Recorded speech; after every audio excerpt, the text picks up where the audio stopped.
Zen, kembali lagi di Suara Prestasi Kapadupa.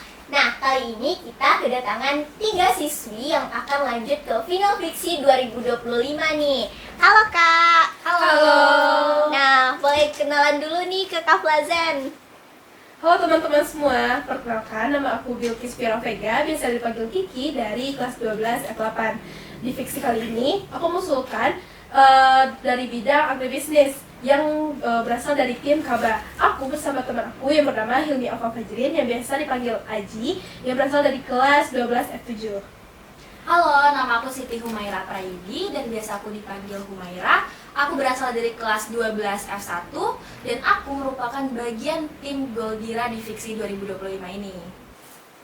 Halo Kak Fazan, kenalkan nama aku Syaza Sabila, biasa dipanggil Syaza. Aku berasal dari kelas 12 F10. Nah, sama dengan Umay, aku berasal dari tim Goldira yang bergerak di bidang fashion. Oke, nah sebelum itu kira-kira fiksi sendiri apa nih Kak? Boleh nggak jelasin fiksi ini apa ke Kak Zen semuanya? Nah, jadi Fiksi itu adalah singkatan dari Festival Inovasi dan Kewirausahaan Siswa Indonesia. Jadi singkatnya, Fiksi itu adalah lomba yang mengadu gagasan ataupun ide-ide kreatif dalam bidang inovasi dan kewirausahaan. Kewirausahaan ya Kak. Berarti kalau kewirausahaan ini berarti kita ada bikin produk gitu ya? Iya. Untuk Kakak bikin produk apa nih di Fiksi 2025 kali ini? Mungkin boleh dari Kiki dulu. Oke, dari aku sendiri bersama teman aku berangkat dari bidang agribisnis yang dimana kami membuat suatu inovasi yaitu sabun dari limbah kulit kakao. Seperti yang ada di depan ini, yang dimana sabun tersebut kami angkat karena banyaknya limbah kulit kakao yang ada di Payakumbuh. Begitu. Nah, kalau timnya Kak Umay sama Kak Syaza ini gimana nih? Apa produknya? Nah, kalau misalnya tim aku dan Syaza, itu tuh kami ada di bidang fashion. Jadi, kami itu membuat produk fashion yang berbahan dasar dari limbah tekstil dan limbah kuliner. Jadi, bahan dasar dari produk fashion kami itu tuh menggunakan limbah tekstil seperti ya pakaian bekas yang kami ambil dari pre-love teman-teman kami ataupun kenalan-kenalan kami yang kami olah kembali untuk menjadi produk fashion yang kembali bernilai jual tinggi, dan kami padukan dengan batik yang berpola dari cadas ngalo lidah air yang ada di Situjah Limonagari. Gitu ya Kak. Kira-kira untuk Kak Kiki tadi kok bisa kepikiran sih bikin sabun dari limbah kakao gitu? Seperti aku bilang tadi, karena banyaknya limbah dari kulit kakao yang ada di Payakumbuh. Yang dimana Payakumbuh sendiri itu memiliki banyak perkebunan kakao.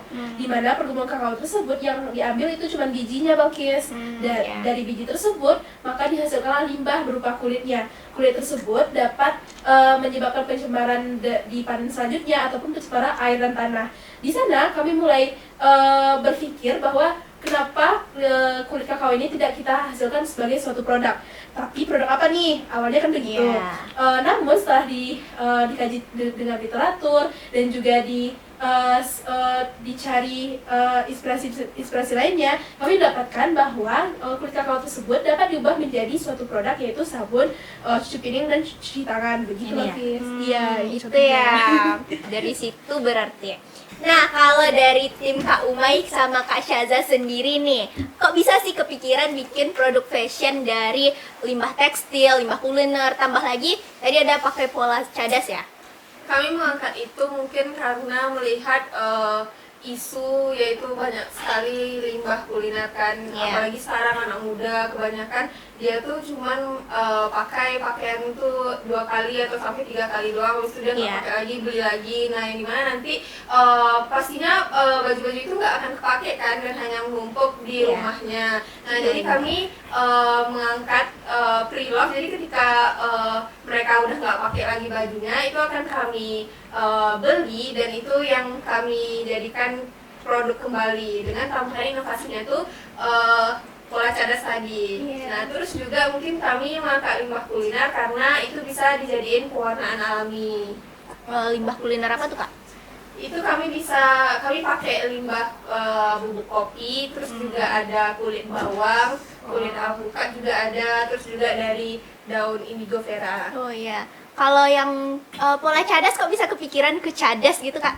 Oke, jadi kenapa aku mengambil pola cadas untuk diaplikasikan di produk fashion aku, itu tuh karena alasan yang kalau kalian belajar sejarah, itu tuh kebanyakan pas kita di kelas 10 kita belajar soal prasejarah dan lain sebagainya, itu tuh banyaknya itu di Jawa ya kan, sedangkan yang di Sumatera itu cuman ada satu setahu aku di akhir-akhir bab itu kita belajar soal manusia prasejarah. Nah, itu tuh ada karena di Jawa ini tuh dipengaruhi oleh bentuk secara bentuk geografisnya ataupun bentuk relief yang ada di Jawa itu gunung-gunungnya tuh kecil tapi ada banyak. Tapi kalau misalnya di Sumatera itu tuh gunungnya besar-besar tapi ada sedikit.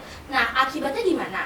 Akibatnya gunung-gunung yang kecil-kecil yang ada di Jawa itu ketika dia meletus, dia itu tidak mengakibatkan dampak yang sebesar itu. Jadi peninggalan-peninggalan, kalau misalnya kalian tahu gua-gua tempat orang-orang purba itu tinggal itu ada di bawah gunung, biasanya ada di kaki gunung. Nah, itu tuh dia tidak terpengaruh dengan letusan gunung berapi yang kecil-kecil itu.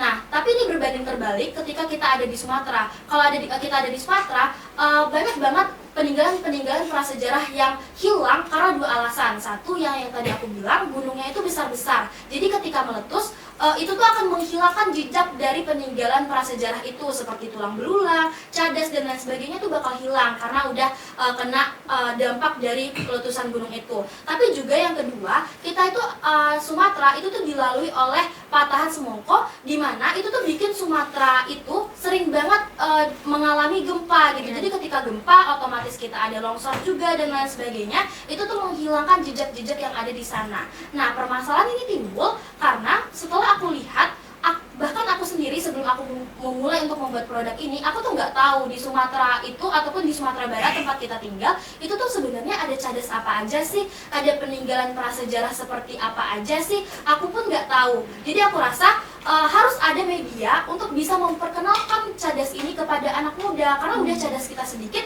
kalau tidak dikenalkan kepada anak muda, ada ataupun tidak ada bencana alam, ini tuh akan sangat mungkin untuk hilang. Mungkin memang bendanya masih ada, tapi kalau misalnya ini tidak diingat oleh semua orang, apa gunanya juga gitu. Oleh karena itu kami memikirkan, oh bagaimana kalau misalnya kita mengaplikasikan ini di baju juga sebagai dengan medianya batik, karena anak zaman sekarang itu tuh mereka tuh sangat amat melek soal budaya, mereka sangat melek soal fashion. Jadi pendekatan yang sangat mungkin dan ideal yang kami pikirkan adalah pendekatan melalui pola di baju gitu. Jadi panjang banget proses biar kepikiran ini ya, Kak. Iya. Nah, jadi selama proses yang panjang ini pasti banyak keseruannya. Boleh nggak, Kak, ceritain gimana Kakak bisa mendapatkan inovasi produk ini gitu, menemukan produknya, cerita perjalanan Kakak? Boleh. Jadi gini, sebelum aku ketemu sama ide ini, aku tuh juga udah melalui ataupun aku udah memikirkan banyak ide lainnya. Jadi ini bukan ide pertama aku di Fiksi 2025 ini. Sebelumnya aku tuh udah denial juga, apakah aku nanti akan pergi ke agribisnis, apakah aku pergi ke boga dan lain sebagainya. Tapi setelah aku berpikir-pikir, setelah aku menimbang baik dan buruknya, akhirnya kan aku memilih untuk ada di fashion ini. Nah, perjalanan pertama aku untuk menemukan ide ini itu adalah dengan mencari tahu sebenarnya di Sumatera Barat ini tuh ada gua apa aja. Akhirnya aku mengkontak beberapa orang, aku mau ngobrol-ngobrol dengan beberapa orang. Akhirnya aku diarahkan untuk, oh ternyata di situ juga di Nagari Tungkar itu tuh ternyata ada loh gua namanya tuh Ngalau Lidah Aye, yang itu tuh isinya ada cadas, dan juga yang paling penting sebenarnya yang penting juga itu tuh sebenarnya di sana ditemukan gigi geraham dari manusia purba yang membuat kalau misal kalian tahu Du Bois itu tuh memulai perjalanannya itu dari sana gitu. Jadi ini adalah tempat yang sangat amat memiliki filosofi tinggi, karena ini adalah tempat yang membuat Du Bois yang seorang dokter itu tuh menjadi seorang arkeolog itu ada di sini gitu. Nah, kebetulan Ngalau Lidah Ayah ini itu tuh udah diresmikan oleh Fadlizon tahun 2023 kemarin. Jadi itu membuat aku berpikir, oh berarti ini adalah tempat wisata, ini adalah tempat yang mudah untuk dicapai gitu kan. Jadi pergilah aku, Syaza, Bu Anita pembina kami, habis itu ada alumni Kak Nana dan Kak Widri. Habis itu aku, karena kita ini perempuan semua, aku pikir oh ya udah bawa sepupu aku satu itu Azizi, cowok gitu kan. Karena aku pikir kalau misal kalian tahu Ngalo Indah, aku pikir tempatnya akan seperti itu gitu. Udah ada tangga, udah ada cornya dan lain sebagainya. Ya udah, kita pergi ke Tungkar, kita tanya ke sini, kita tanya ke sana, akhirnya diarahkan ke kaki bukit. Dan itu tuh benar-benar yang hutan semuanya gitu. Hutan belantara. Iya. Nah, di situ aku udah yang kayak kaget dong ya, karena aku tidak ada persiapan yang sebesar itu. Iya. Syaza waktu itu pakai jeans. Umay dia pakai sendal. Karena aku juga nggak tahu, karena ya itu tuh ada di Google dan orang bilang itu adalah tempat wisata. Jadi aku pikir oh ya udah ini adalah tempat wisata, dan toh Fadlizon itu udah pergi ke sana gitu. Jadi aku tidak berekspektasi hal yang seperti itu. Tapi ya udah, kita naik. Aku pikir oh ya udah 5 menit nyampe nih gitu kan, gitu. Tapi kita jalan-jalan gitu. Abis itu aku, dan waktu itu orang musim hujan, karena waktu itu sekitar bulan November atau iya November itu lagi puncaknya musim hujan. Jadi itu masih becek banget dan licin banget. Jadi aku naik ke sana sama semuanya. Habis itu aku udah jatuh, aku udah berguling-guling. Habis itu aku juga udah aku kan pakai swallow ke sana kan. Swallow aku tuh putus. Jadinya aku harus nyeker gitu kan. Dan di situ tuh udah ya kayak Umay juga udah berlumuran lumpur karena aku udah jatuh guys gitu. Jadi aku udah yang seperti itu. Ternyata di beberapa meter sebelum kita pergi ke gua itu, kita tuh harus melalui jalan yang dia tuh cuma segini nih. Dia tuh cuma segini, dan itu tuh dia tuh ini tebing, ini jalannya, ini jurang. Nah,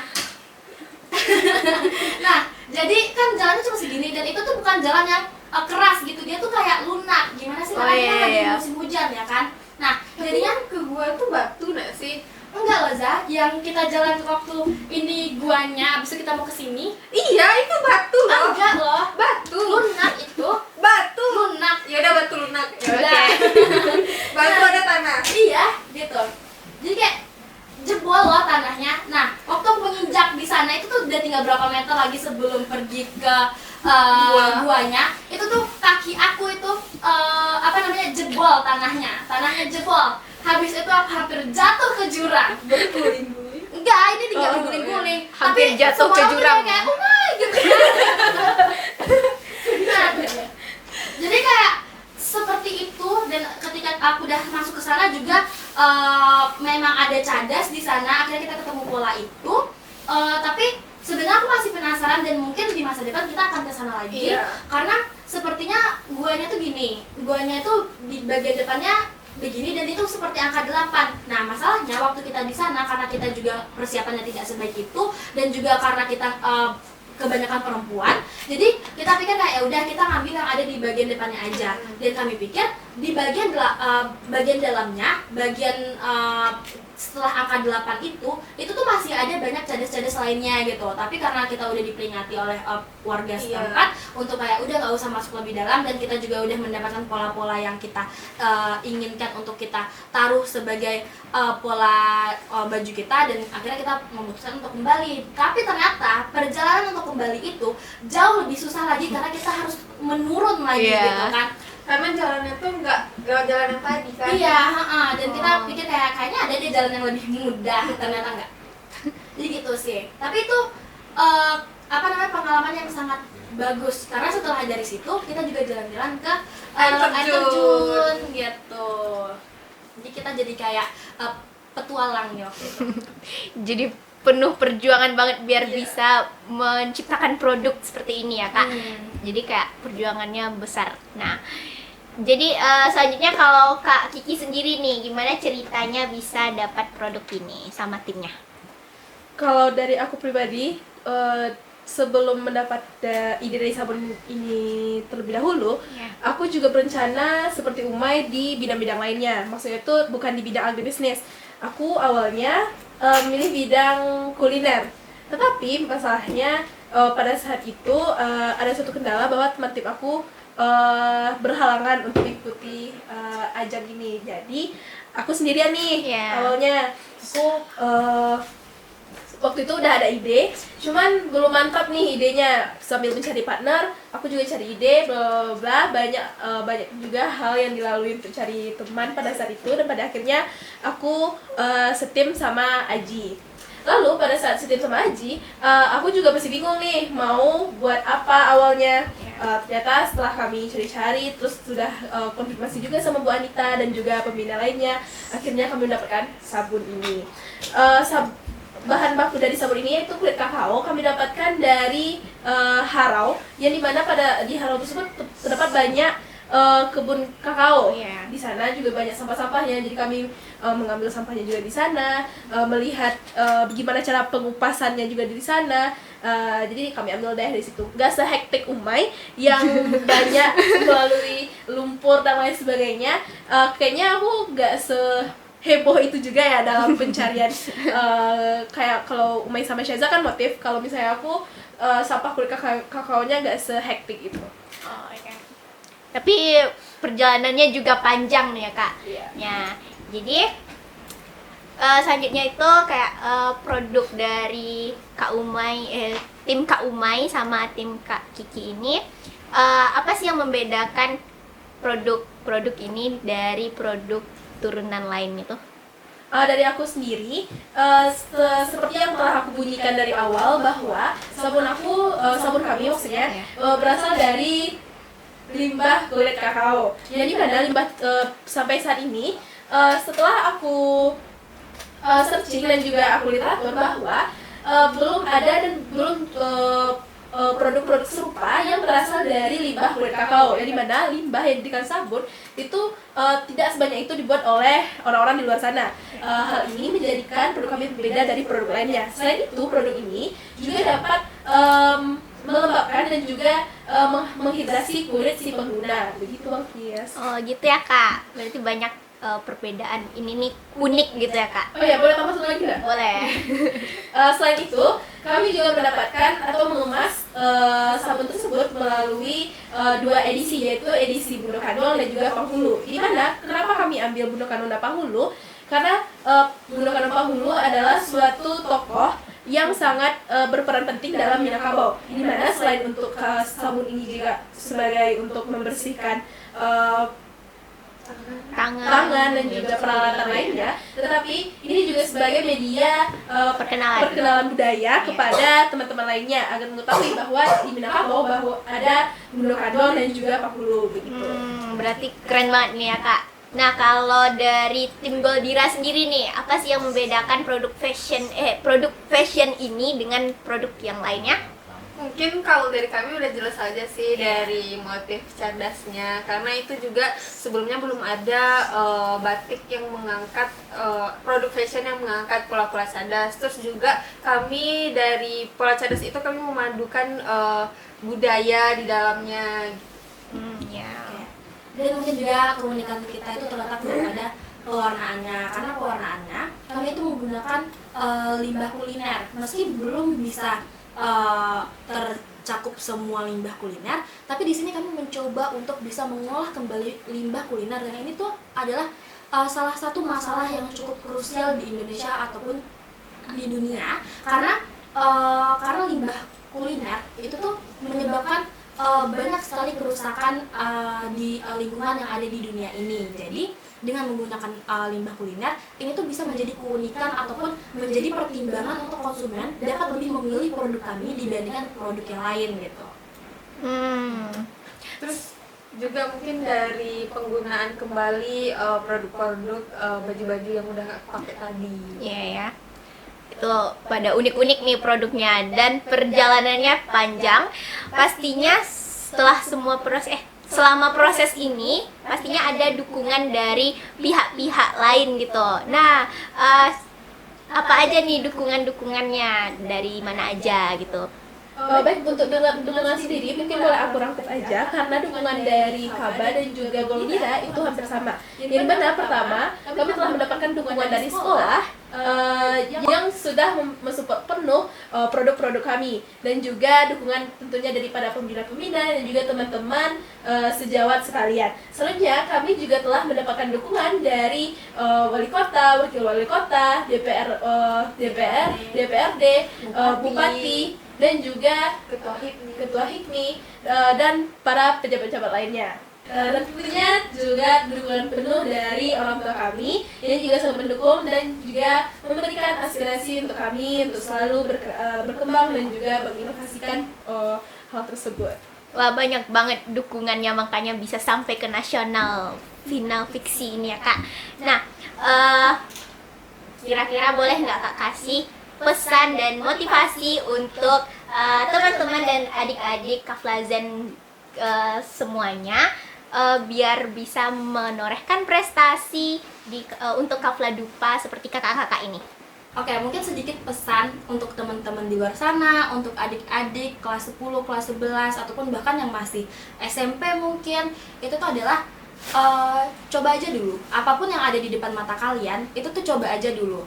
Apa kata orang, apa pendapat orang, apakah itu bukanlah lomba yang bergengsi, itu bukan yang seperti dia, bukan seperti si ini, bukan seperti si itu, nggak apa-apa. Coba aja dulu, karena kita nggak pernah tahu pintu rezeki mana yang pada akhirnya mengantarkan kita kepada kesuksesan dan keberhasilan gitu. Meskipun pada akhirnya apa yang kita coba itu tidak sesuai dengan apa yang kita inginkan, tapi percaya apapun yang kita lakukan, asalkan asalkan itu positif, itu tuh akan menghasilkan hal yang manis di kemudian hari. Mungkin ketika kalian coba sekarang itu gagal, tapi tanpa kalian sadar di masa depan, hal yang kalian coba itu tuh akan menjadi bekal yang baik untuk masa depan kalian. Mungkin ketika kalian ikut lomba karya tulis misalnya, mungkin kalian gagal, tapi nggak apa-apa, nanti itu akan bermanfaat ketika kalian kuliah dan lain sebagainya.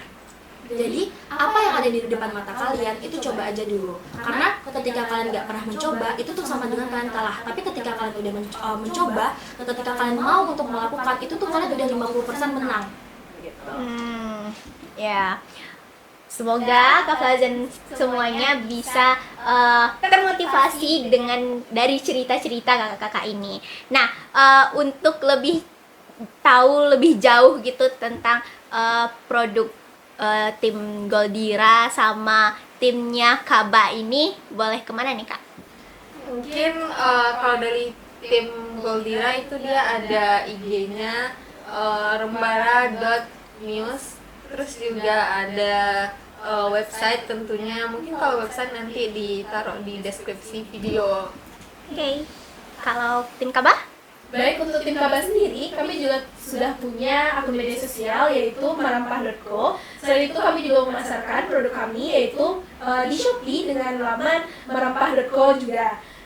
Untuk hal yang lebih lanjut, teman-teman bisa kepoin website kami yang juga mungkin bisa ditulis di deskripsi.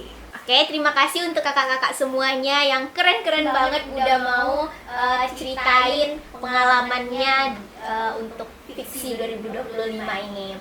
Oke, sekian Suara Prestasi Kafla Dupa episode 2. Sampai ketemu lagi. Bye-bye.